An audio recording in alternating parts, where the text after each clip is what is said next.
Міне сен. Қорқып кетіп жатыр. Сен үйіне апарып тастайын деп бара жатыр.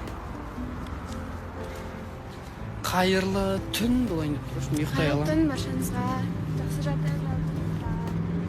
Көрмеңіздер, короче, ана киноны. Біз көрмеңіздер. Көретін кино емес екен, негізі конкретно, иә? Ертең ерте тұру керек, бүгін ерте жатамыз.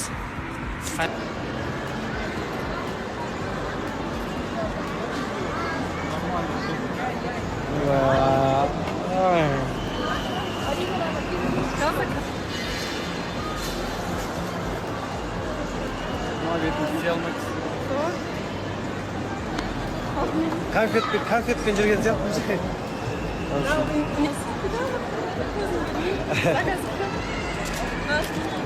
Кексіз жейін дедік.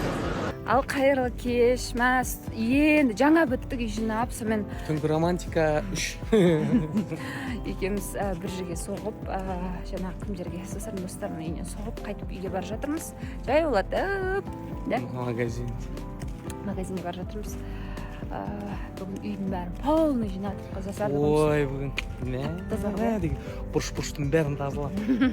Анау терезені жаз бойы ашып қойса, содан шаң кірген, тумбалардың үсті шаң. Короче, тап-таза болып қалды енді берсе. Уборка дома еще заказ берсеңіздер болады.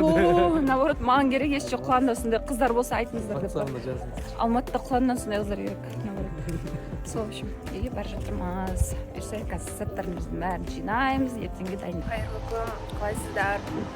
Біз бұйырса жолға шығып жатырмыз. Ана жақты қараңыздаршы, қандай әдемі. Жалырап тұрмын. Заправкаға тоқтадық. Мама еще кетіп жатырмыз, қараңыздар, жүктеріміздің бәрі алдынан шықты ғой, короче.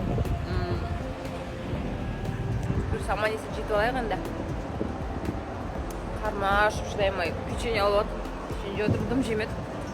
Ертерек енді аман есен жетіп алайық. Көшіп қон, сосын связьда боламыз сіздермен. Ол болса, мен жіктің ар жақта. Күйеуім, жіктің үйірім, привычка бар.